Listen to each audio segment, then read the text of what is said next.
அது வாழ்க்கையில் நிறைய பேர் லட்சியத்தை கைவிடுவாங்க. எதுக்காக அப்படின்னா, அவங்க லட்சியத்தின் மூலமாக அவங்களுக்கு பணம் கிடைக்கல, புகழ் கிடைக்கல அப்படின்னு சொல்லிட்டு அந்த லட்சியத்தை தொடராமல் கைவிட்டுருவாங்க. கைவிட்டுட்டு ஒரு லட்சியமே இல்லாமல் வாழ்ந்துட்டுருப்பாங்க. ஆனால் யார் தெரியுமா கடைசி வரைக்கும் நிற்பாங்க, ரொம்ப காலம் வரைக்கும், சாகிற வரைக்கும் கூட ஒருத்தர் லட்சியவாதியாக இருக்கணும்னா, நீங்கள் செய்கிற வேலைக்கு புகழ் கிடைக்கலனாலும் பரவாயில்ல, பணம் கிடைக்கல, புகழ் கொஞ்சம் தான் கிடைக்குது, பணம்ங்கிறது கிடைக்கவே இல்லை அப்படின்னு வச்சுக்கோங்க, அப்போவும் அவங்க கடமையை செய்யணும். அந்த மாதிரி மனநிலை உள்ளவங்க தான் வாழ்நாள் முழுதும் தொடர்ந்து தனது கடமையை செய்வதற்கான ஒரு லட்சியவாதியாக இருப்பதற்கான அந்த கொடுப்பனை கிடைக்கும். அது ஒரு கொடுப்பனை. உனக்கு பணம் கிடைக்கலன்னு சொல்லிட்டு இப்போ ஒரு டைரக்டர் படம் எடுக்கிறாரு அப்படின்னா, அவருடைய படம் ஓடலை, ஒரு படம் ஓடலை, 2 படம் ஓடலை, அதுக்கப்புறம் வாய்ப்பே வரல அப்படின்னு சொல்லிட்டு அவர் அவ்வளோதான், தனது ஒரு இயக்குனர் கனவை மூடி வச்சுட்டு போயிடுவார். அப்போ அவர் இயக்குனராகவே இருக்க மாட்டார். யார் இங்கே இயக்குனராக இருக்காங்க? வெற்றி படம் கொடுத்தவங்க தான் இயக்குனராக இருக்காங்க. ஆனால் இயக்குனருங்கிறது அவங்களுடைய கனவாக இருக்குது. அப்போ அப்படிப்பட்டவங்க என்ன பண்ணணும் அப்படின்னா, தொடர்ந்து தனது கனவு இயக்குனர் அப்படிங்கும்போது தனது கனவை எப்போ எளிமையாக மாற்றிக்கணும். அதாவது நிறைய வருமானம் வரலையா, அதை எளிமையாக நீ ஒரு சின்னதாக நீ ஒரு இயக்குனர் தானே, ஒரு சிறிய அளவில் மாற்றிக்கோ. ஒரு பெரிய பட்ஜெட்டு, பணத்தை எதிர்பார்க்காம உனது கடமையை நீ தொடர்ந்து செய்ய வேண்டும். அப்படி இருக்கும்போது நீ இப்போ உன்னுடைய படங்கள் தோல்வி அடையுது அப்படின்னா, அது அப்போ நிறைய உனக்கு முதலீடு யாரும் பண்ண வர மாட்டாங்க. அப்படி இருக்கும்போது உனது பட்ஜெட்டை குறைச்சிக்கோ. பட்ஜெட்டை குறைச்சிட்டு 10 கோடியில் படம் எடுக்கிற நீ 1 கோடிக்கு குறைச்சிக்கோ. ஆனால் நீ இயக்குனராக இருக்க வேண்டும். ஏன்னா நீ இயக்குனராக இருக்க வேண்டும், அதுதான் அங்கே முக்கியம். 10 கோடியில் படம் எடுத்துகிட்டு தோல்வி அடைஞ்சிட்டேன் அவ்வளோதான்ட்டு போகக்கூடாது. அப்படின்னா நீ இயக்குனராகவே இல்லை. அப்போ உன்னுடைய நோக்கம் என்னது? பணம் சம்பாதிப்பது தான் உனது நோக்கம். இயக்குனராகிட்டால் ஒரு ஆடம்பரமான வாழ்க்கை வாழலாம் அப்படிங்கிறது தான் உனது நோக்கமாக இருக்குது. உண்மையான நோக்கம் உனக்கு இயக்குனராகணும்னு டைரக்டர் ஆகணுங்கிறது உனது உண்மையான நோக்கமாக இல்லை. ஒரு கனவுங்கிறது நம்ம வாழ்நாள் முழுதும் தொடரணும். அதுக்கு ரிட்டையர்மெண்ட்டே கிடையாது. ரிட்டையர்மெண்ட் வாங்குறேன்னா அப்போ நீ அது கனவு இல்லை, அது பிழைப்பு. அதனால் அப்படி இருக்கும்போது ஒரு கடமையாக நம்ம பல்லு துலக்கிறோம், வாழ்நாள் முழுதும் அதுபோல் தான் இந்த நம்ம கனவுகளும் நம்ம கடமைகளும் நமது லட்சியமும் வாழ்நாள் முழுதும் தொடரணும். அப்படின்னா அதற்கேற்றார் போன்று நம்ம பணத்தை எதிர்பார்க்கக்கூடாது.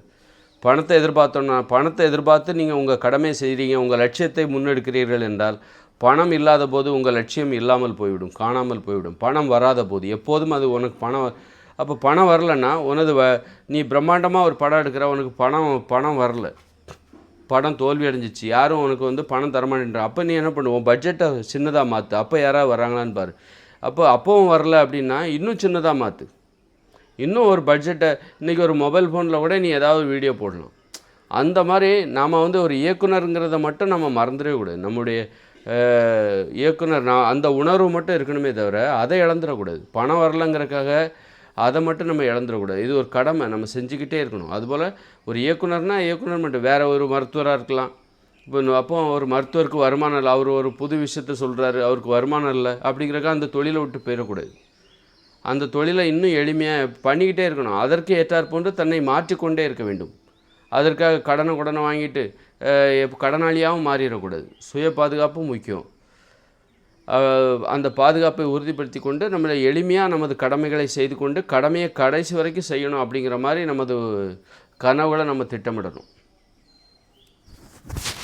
அதனால் பணத்தை எதிர்பார்த்து நான் இதை செய்கிறேன், புகழை எதிர்பார்த்து செய்கிறேன் அப்படிங்கிறவங்க அது கிடைக்காத போது, எதிர்பார்த்த அளவுக்கு கிடைக்காத போது அவங்க அதை கைவிடுறாங்க. அப்படிங்கும்போது நமக்கு தாழ்வு மனப்பான்மை வந்துடும். அந்த தாழ்வு மனப்பான்மையை மட்டும் நம்ம உள்ளுக்குள்ளே விடவே கூடாது. நீங்கள் கனவுகளை லட்சியங்களை விட்டுட்டிங்கன்னா உங்களுக்கு தாழ்வு மனப்பான்மை வந்துடும். அதனால தான் சொல்கிறேன், வாழ்நாள் முழுதும் நம்ம தாழ்வு மனப்பான்மை மட்டும் வரக்கூடாதுங்கிறக்காக தான் நமது கடமைகள் அல்லது கடமைகளை கூட நீ மாற்றலாம். இல்லை, நான் ஒரு டைரக்டர் ஆகணும்னு நினச்சேன், ஆனால் அதுக்கு நிறைய பணம் தேவைப்படுது, அப்படி இருக்கும்போது என்னால் அது தொடர்ந்து செய்ய முடியல, என்னுடைய படம் வெற்றி படமாக இல்லை அப்படிங்கும்போது உனது கனவுகள் வேறு எதையாவது மாற்றிக்கோ. நீ ஏதாவது ஒரு கடமை செய்யணும். நீ ஏதோ ஒரு வகையில் நீ ஒரு லட்சியவாதியாக நீ உணர வேண்டும். அப்போது ஒரு லட்சியத்தை கூட மாற்றலாம். மாற்றிட்டு பணம் அதிகமாக பணம் தேவைப்படாத, முதலீடு குறைவாக உள்ள ஒரு லட்சியம். வாழ்நாள் முழுதும் நமக்கு கனவுகள் தேவை, லட்சியங்கள் தேவை. இல்லைன்னா உனக்கு தாழ்வு மனப்பான்மை வந்துடும். நீ லட்சியவாதியாக மட்டும் இல்லைன்னு வச்சுக்கோங்களேன், அப்போ உங்களுக்கு தாழ்வு மனப்பான்மையாக வந்துடும். உங்கள் லட்சியம் சின்னதோ பெருசோ எதுவாக வேணாலும் இருக்கலாம். பெருசாக இருந்தால் தான் உனக்கு தாழ்வு மனப்பான்மை உன்னை விட்டு போகும், அப்படி கிடையாது. உனக்கு லட்சியம் இருக்க வேண்டும். அது எளிமையான லட்சியம், அதிக பணம் தேவைப்படாத ஒரு லட்சியம், வியாபாரமாகாத ஒரு லட்சியம். வியாபாரம் ஆகலைன்னா கூட பரவாயில்ல, புகழ் கம்மியாக கிடச்சா கூட பரவாயில்ல, ஆனால் நம்ம கடமையை நம்ம செஞ்சே ஆகணும். செய்யலைன்னா என்ன அதான் யாருமே கண்டுக்க மாட்டேன், அதிக புகழ் ஒன்றும் இல்லைப்பா, வருமானத்துக்கே வழி இல்லை அப்படின்னு சொல்லிட்டு நீ பிழைப்புவாதியாக மாறிட்டேன்னா நீ தாழ்வு மனப்பான்மையில் மாட்டிக்குவ. அதனால் தாழ்வு மனப்பான்மை அதை விட கொடுமையானது. அதனால் நம்ம என்ன பண்ணணும், லட்சியத்தை மட்டும் விடக்கூடாது. லட்சியத்தை வருமானத்துக்கு வழி இல்லைன்னா லட்சியத்தை ஒரு எளிமையான லட்சியமாக மாற்றிக்கொள்ள வேண்டும்.